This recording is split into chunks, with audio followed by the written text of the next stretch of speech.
Welcome everyone to the Believe in Yourself, Heart and Mind podcast, where we bring on really special guests, people that you can relate with, and also know that your story can also be an empowering one as you continue to learn about yourself. So I have on a very special guest, and he has a really interesting background coming from a variety of unique experiences, growing up in India, going to get his MBA, and having this engineering background, going into product and consulting and mentoring other people. And I'm super excited to have him on because he is constantly working on creating this safe space for other people to have a conversation, and has his own podcast himself. So I hope you can welcome with me Sanjay Subbarao. So Sanjay, if you could go ahead and share a little bit more about yourself and also why mental health. Uh, I don't know if I can add more to what you already said, but let me just rephrase it this way, right? I'll just say that I am a jack of all, master of a few things. So, and one thing that I've realized along the way is like whoever I've met as an expert never claims that they're an expert in anything that they share. I'm a work in progress. I'll just leave it at that. And uh, you know, to me, coming from a background of people who don't really talk about what mental health means to them, and why it needs attention. Um, that sort of made me focus more of my attention towards it. It also was a struggle myself to sort of understand, growing up, that there were certain things that I noticed weren't okay, but I just didn't have the vocabulary to understand, what that meant. Not doing certain things or not wanting to do certain things um, wasn't an option that was given to me. People said, "Hey, you know what? If you are feeling low, just get over it, right?" There is a lot of barrier to entry to a lot of these places, and it is a struggle when you have to put yourself out there. Otherwise, people won't notice you. You have to sort of showcase yourself in certain ways. Otherwise, you might just get lost in the crowd. uh, and that there are so many other people who are like you and who are going through similar struggles. So it's very difficult to differentiate yourself. So that these are some of my challenges that I sort of faced growing up, and I felt like we don't um uh talk about living in that sense of fear. And like I've realized that if you sort of don't get out of that space of living in fear, um it almost doesn't feel like you're living your life. And that's my sort of main motivation behind talking about mental health.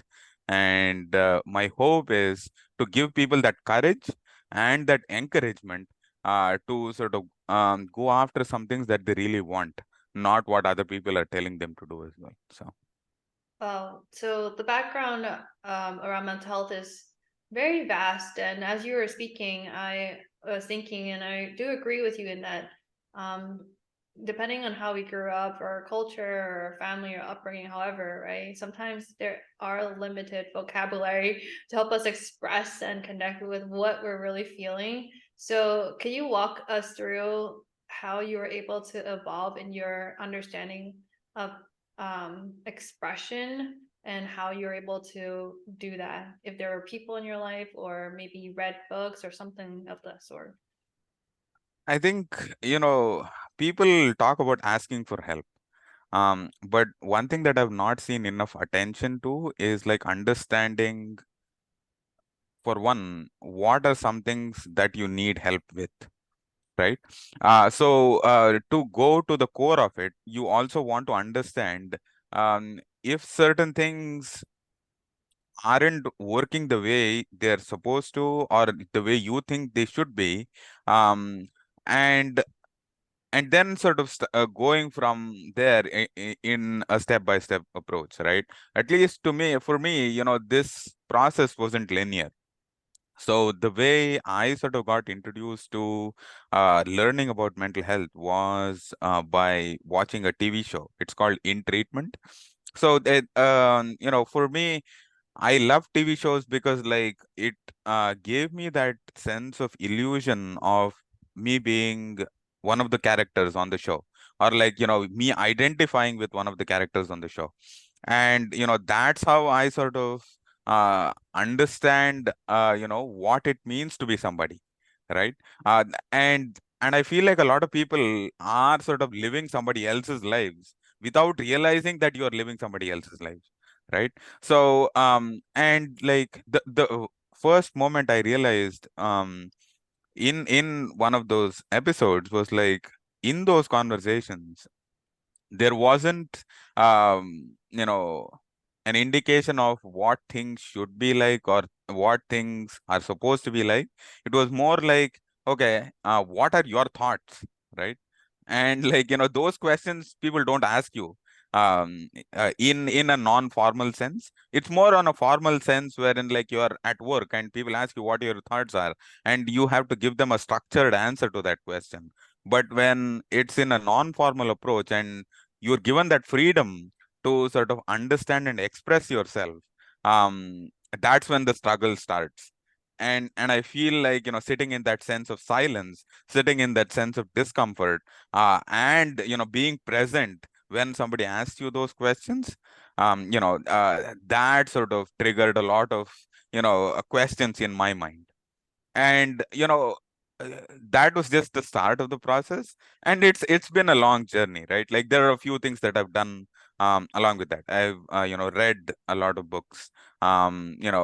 A few that come of note is like The Body Keeps the Score. I would definitely recommend people reading that. The other one is It Didn't Start With You, right, wherein like people have sort of dealt with a lot of trauma in the previous generations, and that carries on from generation to generation as well. Um, I'm sure there are a lot of other recommended books as well, but the thing is like one thing that I would like to say is figure out what works for you. Don't go after the masses. Don't look at what somebody else is telling you is a good recommendation.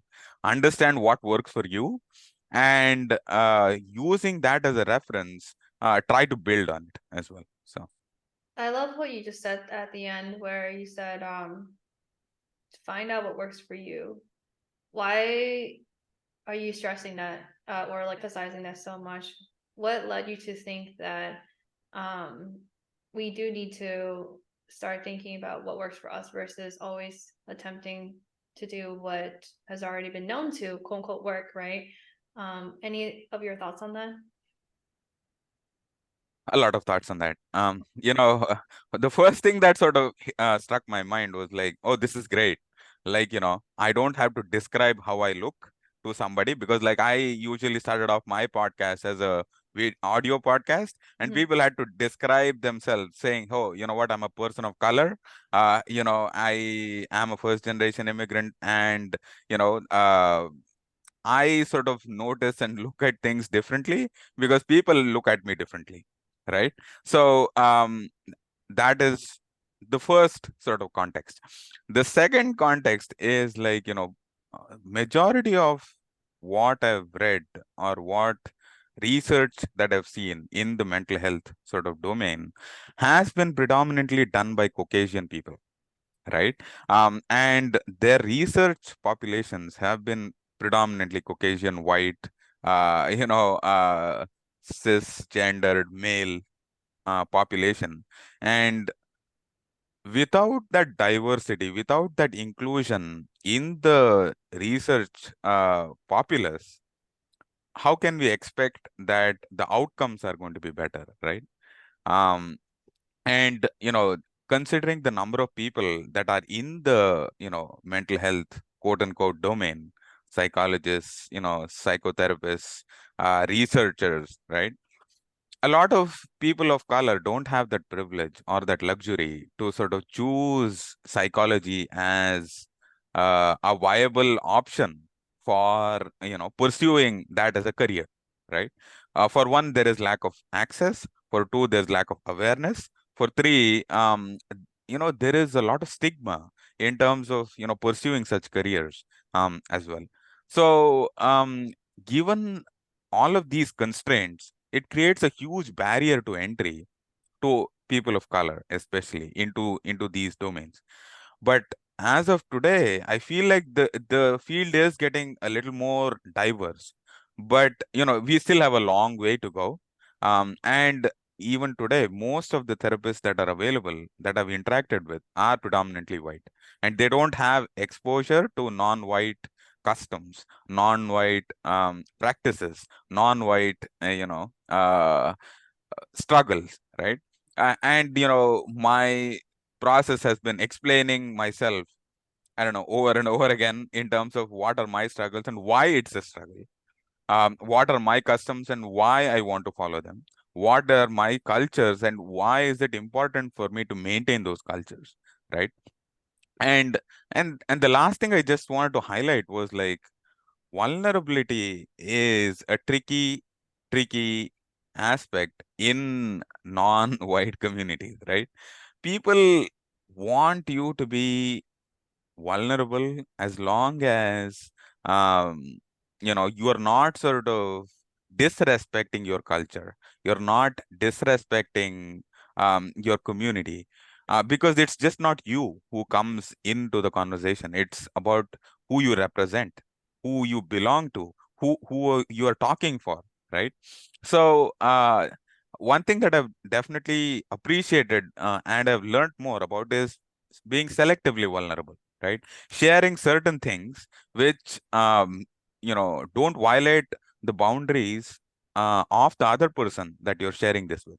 Appreciating that people have limitation in understanding certain things that you share, right?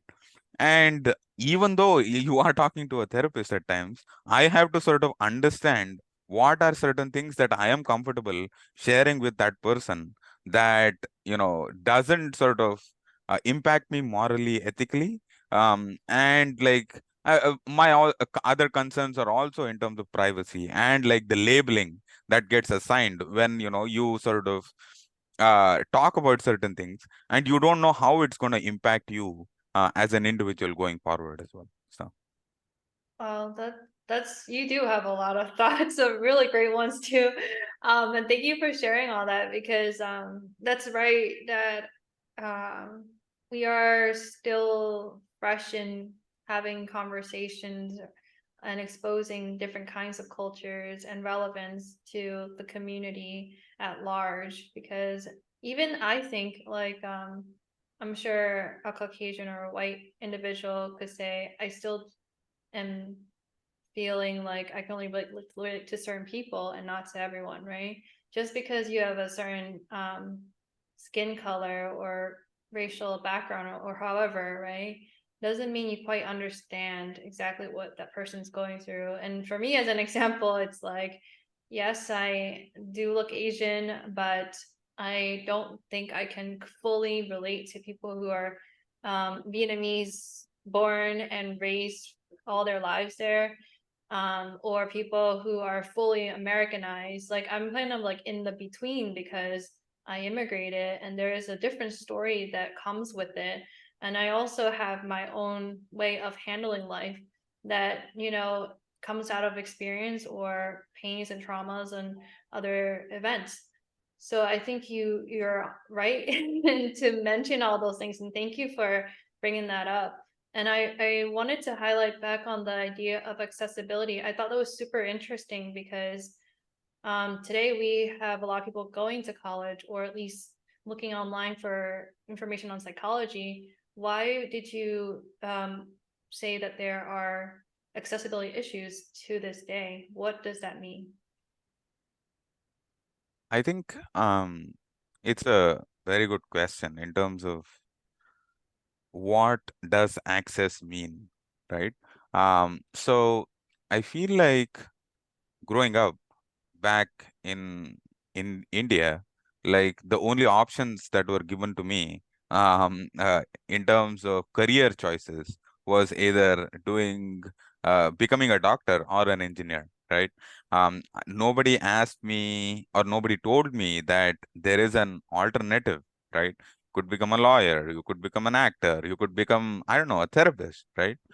Um, because for one, I feel like the people feel like certain professions are better off than others, and there is this perception that, when you look at certain people and when you look at what income level they're at, and when you look at stability in terms of your own life, right? People have perceptions when they look at others saying that, oh, you know what, if you are a doctor or an engineer, your life is sort of set up to do certain things, and you don't have to worry about money as uh, a constraint, right? It doesn't impact you uh, going forward, because for one, you are respected. For two, there are a lot of choices in terms of where you can work at. For three, it also sort of creates an image of who you are, and that matters to certain, communities of people as well. So now, when you talk about, psychology, uh, uh, you know to date, I feel like it is a struggle for me when people say, hey, you know what, psychology is basically studying, mental well-being of an individual. I feel like mental health sort of is correlated to everything else, because your mind is controlling majority of what your body is doing.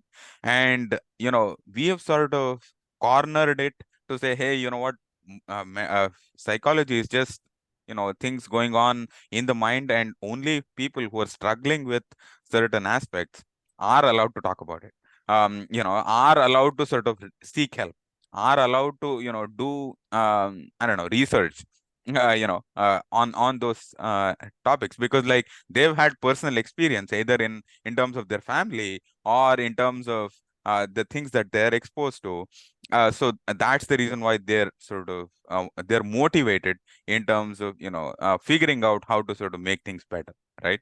The other common thing that I've also seen, at least in the US, is that people who've gone through something in life, a trauma, a tragedy, you know um you can call it what you want, sort of navigate more towards, being a therapist, or pursuing a career in psychology, because like it sort of drives them to say that, hey, I've seen certain things, I've seen the struggle, and I want to help people navigate um those struggles, and that's the way they want to sort of make that impact and make that difference as well.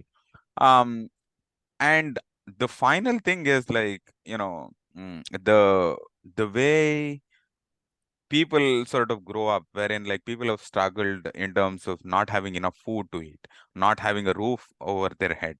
When you come from those sort of cultures, you don't want to sort of look at, your future generation, or as in like the parents talking to their kids. They always want them to, look at career choices which at least they perceive as better off for the individuals as well.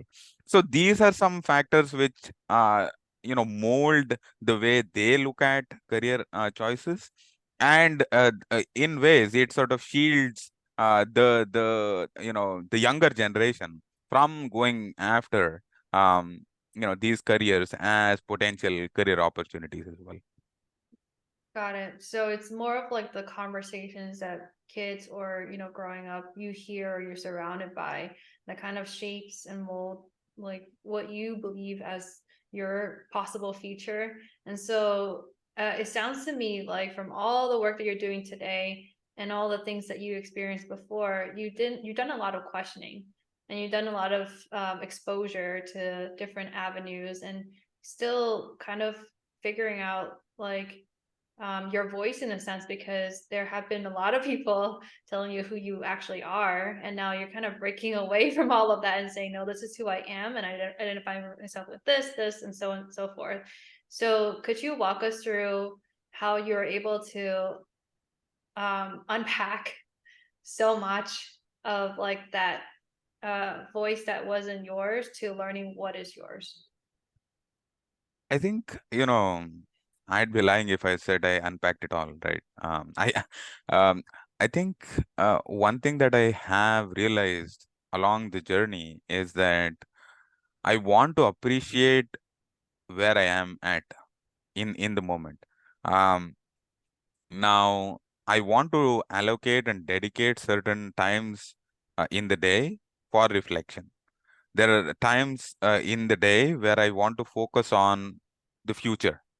There are times in the day when I want to focus on uh, how can I do better, right?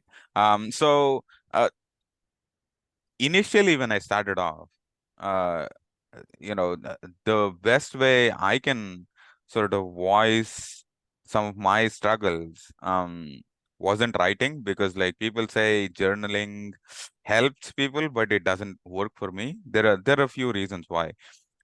Because like you can only write at a certain rate, but your mind is thinking a lot faster.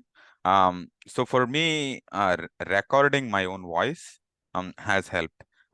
So um, it's surprising that for the longest time I didn't realize that uh, there is a voice inside which needs an outlet. There is a voice inside which is crying out for help, right?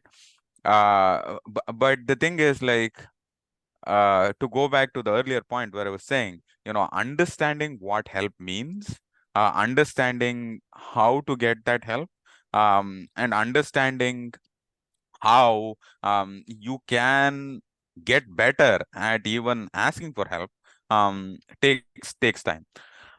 So one thing that I will sort of boil it all down to is starting with awareness, right?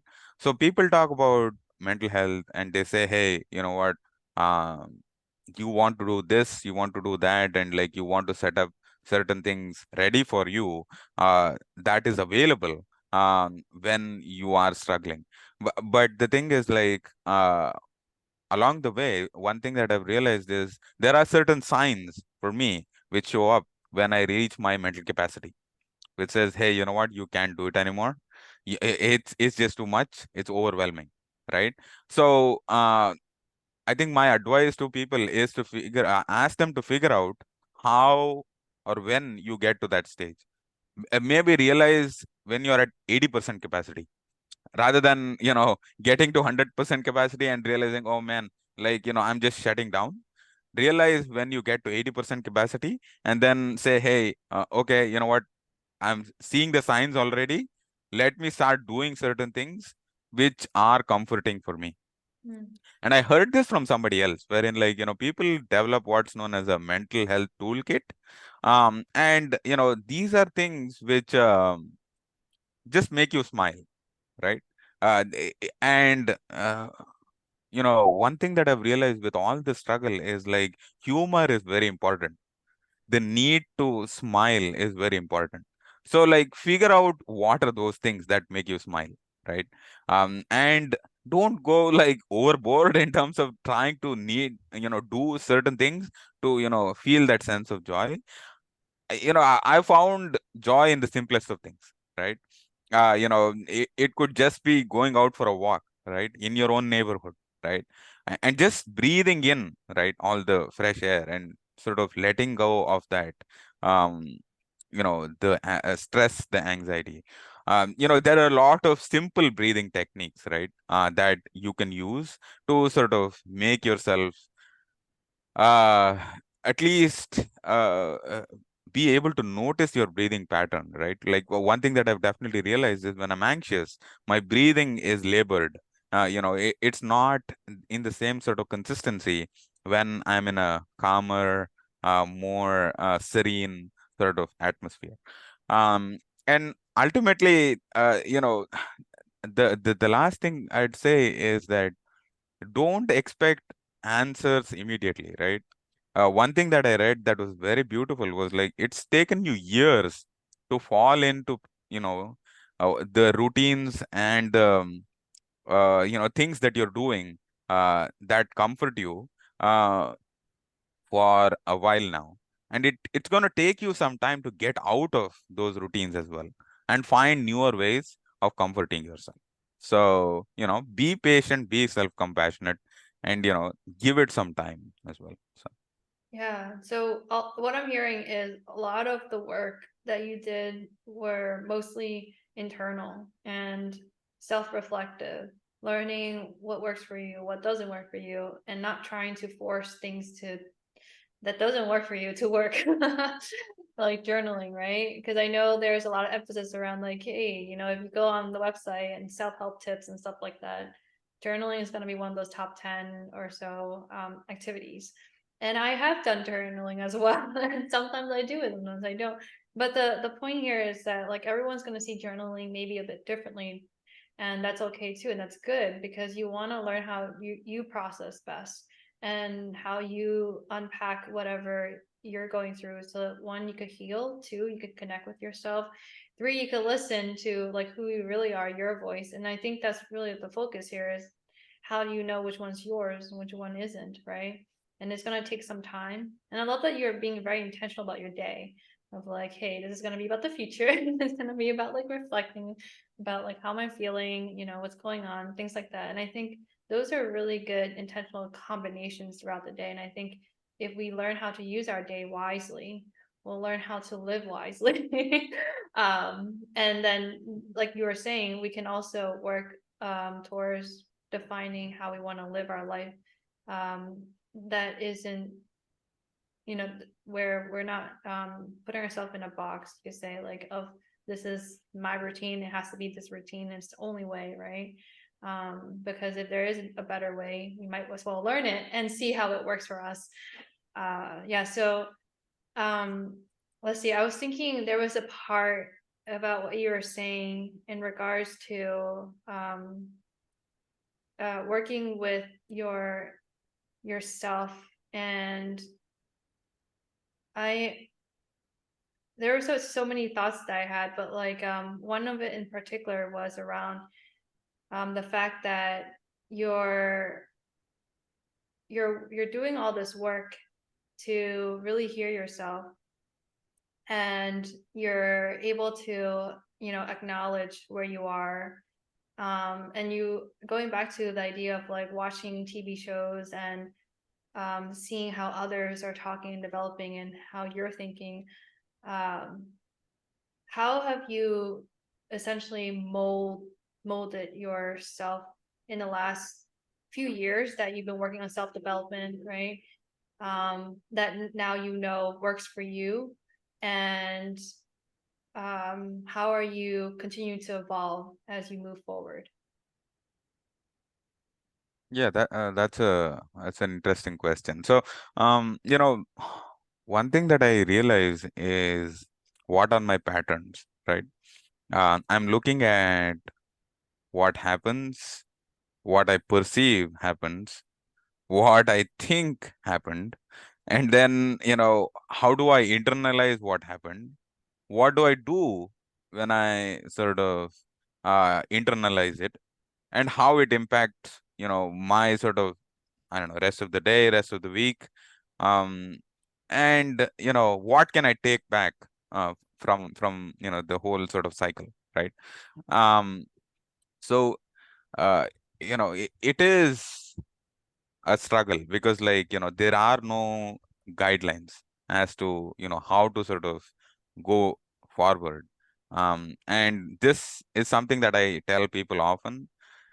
If somebody were to say that they have the answers, or if somebody were to say they have it figured out, or if somebody was to say that, hey, you know what, this is the way to sort of go forward, I wouldn't trust them. So I'm telling your sort of audience as well, don't go word for what somebody is saying, right? Be curious, question everything somebody is saying, right? And uh, see what comes up, right? When you hear somebody say something, what are the first thoughts? Like you were saying, like, a lot of, thoughts came to your mind. Like, what are your first thoughts? And see if you can reason them out as to why these thoughts are coming up, and do whatever I'm saying resonating with you as well. If it does, then that's great. Then sort of question why it is resonating, and then form your own opinions around it, and keep on sort of building on top of that.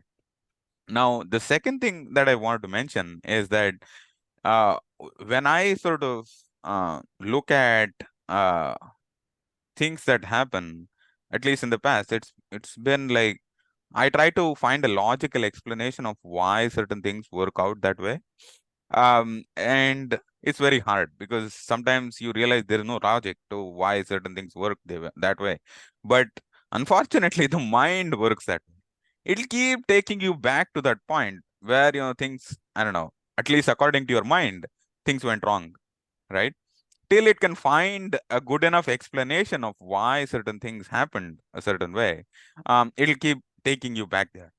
And by forcing yourself to run away from, like, not dealing with that situation, or like saying, hey, you know what, I just want to avoid it, you are going to prolongate that kind of angst or that kind of suffering, right? You're just going, because your mind will not let you sort of move on beyond that point. So one thing that I'm being very conscious about is, like, when things happen, I want to sort of take a look at it from different lenses. Assuming, like, this happened to a friend, what would my first reaction be? Or what would my response be? How would I sort of try to explain it to them? That is one lens. The other thing is, like, I look at it more from a self-pity lens as well. Like, I'm like, oh man, why did this happen to me? Right? Just so that I'm showing that sense of self-compassion for a little bit, to say that, you don't deserve this. You deserve better. Right? And it also tells yourself that, hey, uh, you know, just because certain things didn't work out doesn't mean that you are that person, or, you are the main reason why, certain things didn't work a certain way, right? The other way to look at it is to ask another person that you trust, right? Tell them what happened and hear their perspective. Like, look at what they see, right? Because, like, when you get stuck in your own way, it's hard to sort of get out of the same way of thinking. So talk to somebody. It could be a friend, it could be your therapist, it could be a support group that you're doing, right? So find people who you can sort of do this soundboarding exercise, wherein, like, you just throw stuff on there and see what comes out, for one. And for two, it helps people understand and get perspective on how your sort of thought process is working and where you're at the moment as well. And finally, one thing at least I hope and I aspire to do is, like, focus on what next, right? The quicker I can get to, like, okay, so this happened, so now what? And, like, it also, people also look at it like yes, and wherein, like, okay, you are an immigrant. Like, if I were to take your case, like, you are an immigrant from Vietnam who's come to the US successfully. You're navigating your life. And even though with all your struggles, yes, and who who is Anam, right? How can she sort of um you know create that impact, or what does she want her legacy to be, right? So I am trying to sort of look at things from the perspective or the lens of, given these constraints, what are things under my control? Given these constraints, what are things that are not under my control? And how much time can I spend on things that are under my control? And I want to maximize the amount of time thinking about what are things in my control, and how can I alleviate some of the stress, some of the triggering emotions, some of the thoughts that come along with it as well. So.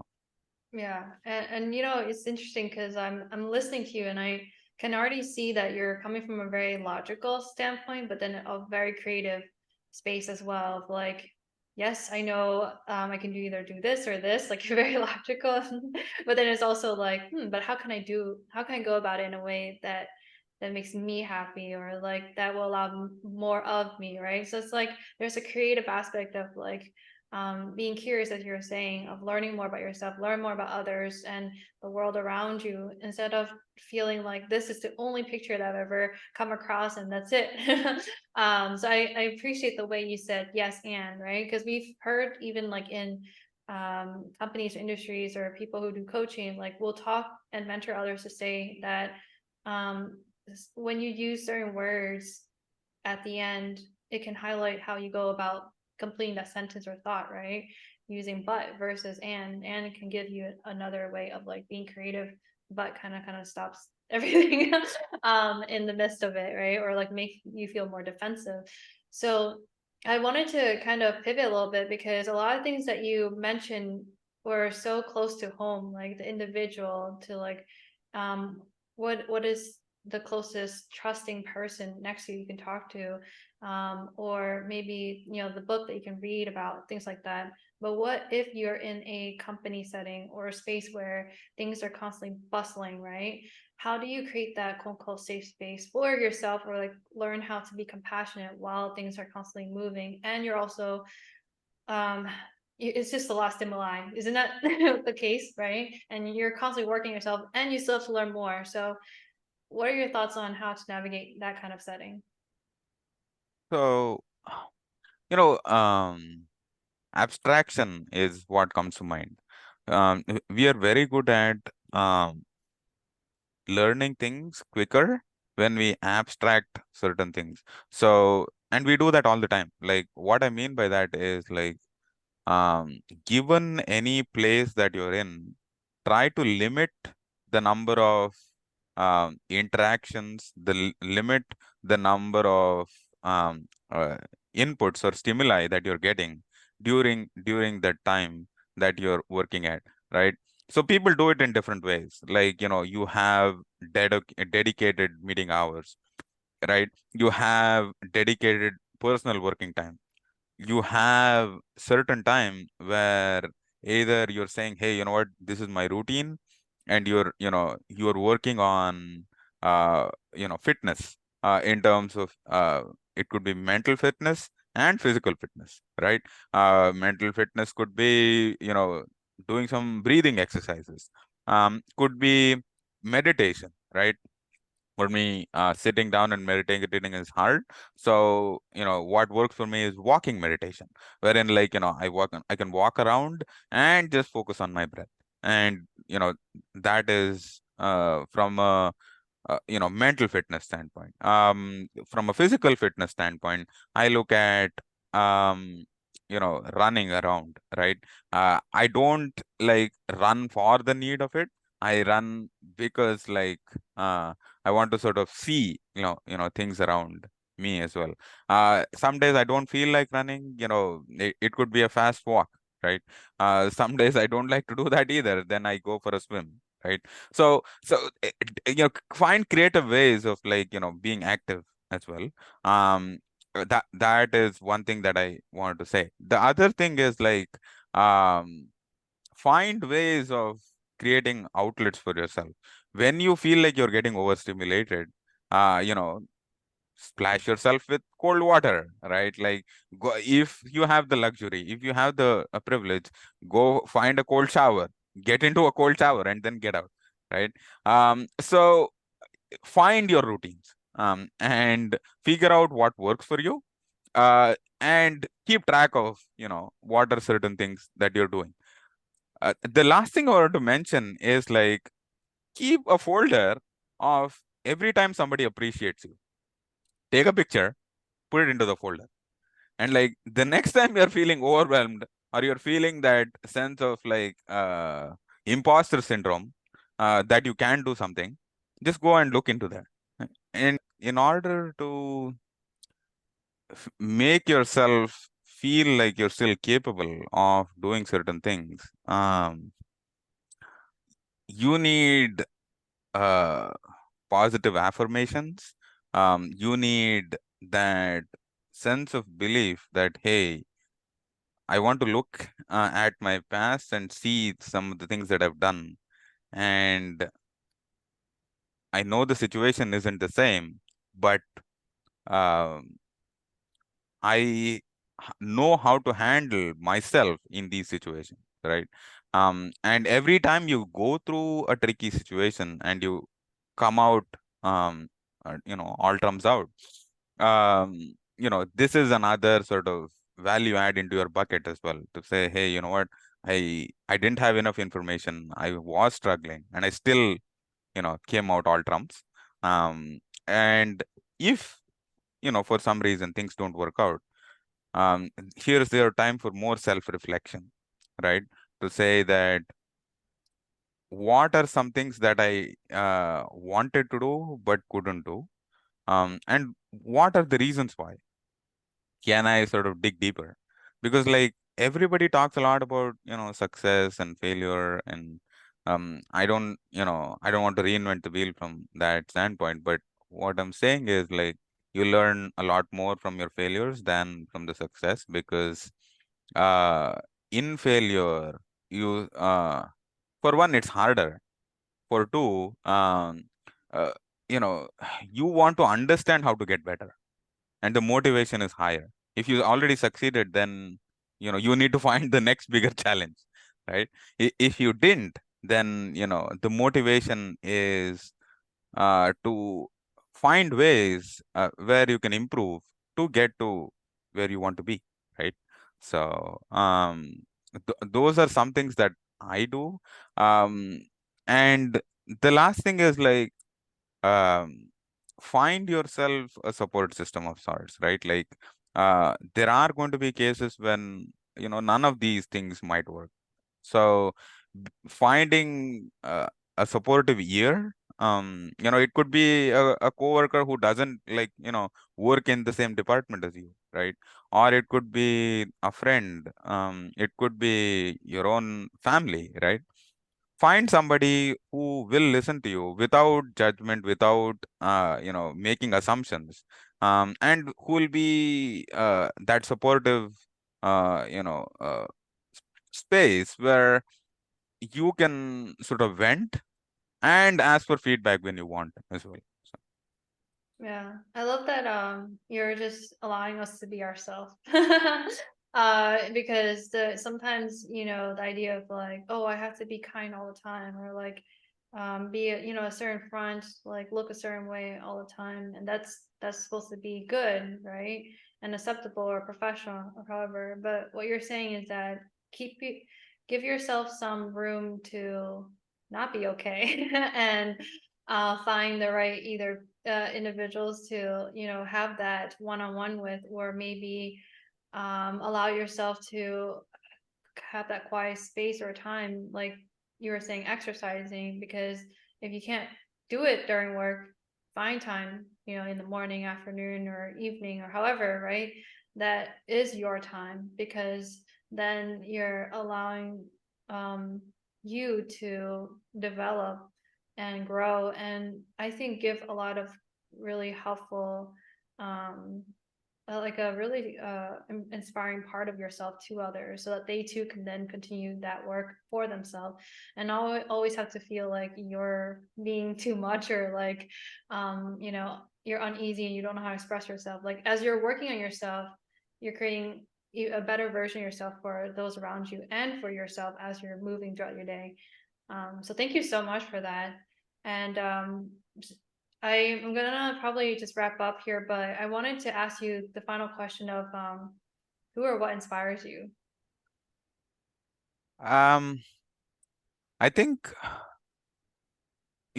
since I look at everything as a work in progress, I'm really curious about the people behind the people who became famous, right?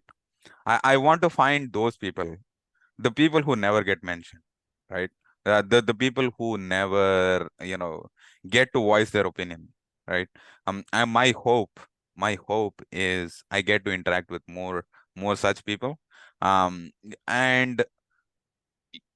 I don't recommend people to say, hey, you know what, you want to follow me, or like I don't, since I question everything. The way I look at it, I get all my inspiration from nature.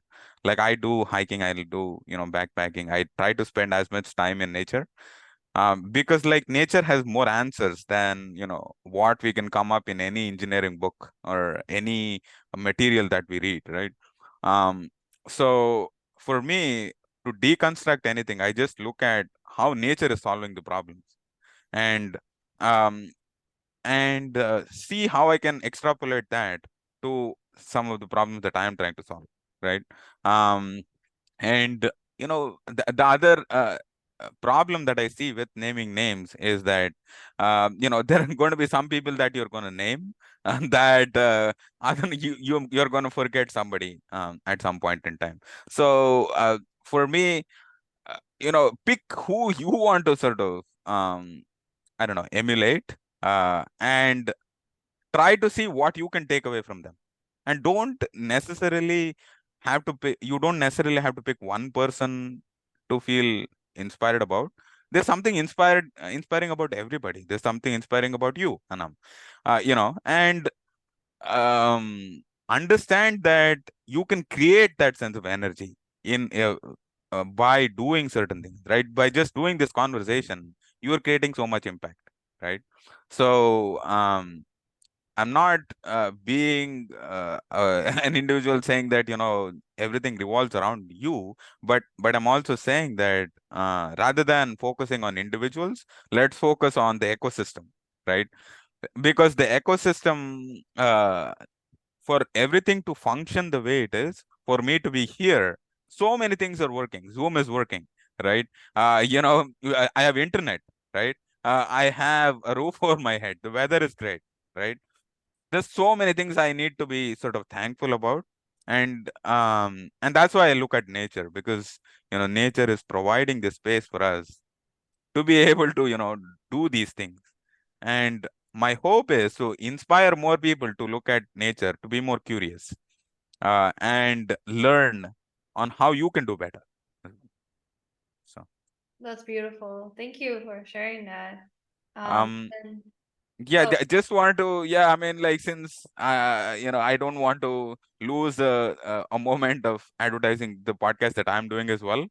So I'm doing a podcast on mental health at work. So if anybody is curious, feel free to send me a message, and I'll ask Anam to post some of the links of my socials as well. So feel free to connect to me, and I'm always up for a conversation and or a coffee chat as well. So yeah, definitely. That's what I was gonna ask next, like how people can find you or connect with you, and if you had any other ideas or thoughts you want to share. um I think my hope or my goal is to create newer ecosystems which are intersections of it all. And this started off from your question of, like, how did you sort of navigate from now engineering to mental health? And like, I'm like, nature doesn't function that way. Nature functions where it's a collaboration of different things, and it's all decentralized. As in, like, people take up different things that they want to take ownership around and start executing, right? Nobody tells somebody that, okay, you know what, this your job. It's almost like, there are certain smaller ecosystems in the bigger ecosystem. So that's how things sort of develop. I'm trying to build around and improve these ecosystems. So my thoughts are, like, I'm trying to build an ecosystem as part of Venture Bay, which is supporting especially minorities and immigrants, to work on newer startup ideas. So that is one way people can get involved with me. I mentor students as part of University of Washington. if you are part of that community, feel free to sort of reach out to me from there. And LinkedIn is the best way to reach out to me because I'm more active on that front. Um, and along with that, I'm doing some branding work for Dexico, which is a new sort of AI coaching company as well. So feel free to check that out as well. And let me know if you have some thoughts, like, if people have had thoughts with our conversation and they found something inspiring, right? I hope, people reach out to me and say, hey, you know what, I didn't want to say anything out loud. Just send me a personal message, that'll make my day as well. So, and hopefully make Anam's day as well. So, Well, thank you so much for that, because I think you are definitely very inspiring for the growth that you given yourself and the continued growth to like inspire impact as you're touching more lives. So thank you for all the work that you're doing. And for anyone else who's listening, if you haven't already done so, take one tip, trick, or idea from what you've heard so far and just work on applying, or at least if it resonates with you, continue to um, impart knowledge and share that with others. So thank you everyone for listening, and thank you Sanjay for being here with us. all right. Thank you. Have a wonderful day. Yeah. Oh, if you want to do your background. Choose this guy. Let me. Mirror. Okay. Ah, none blur. It's just Hey, can you uh, move your head around? I don't know if that like changed anything. oh,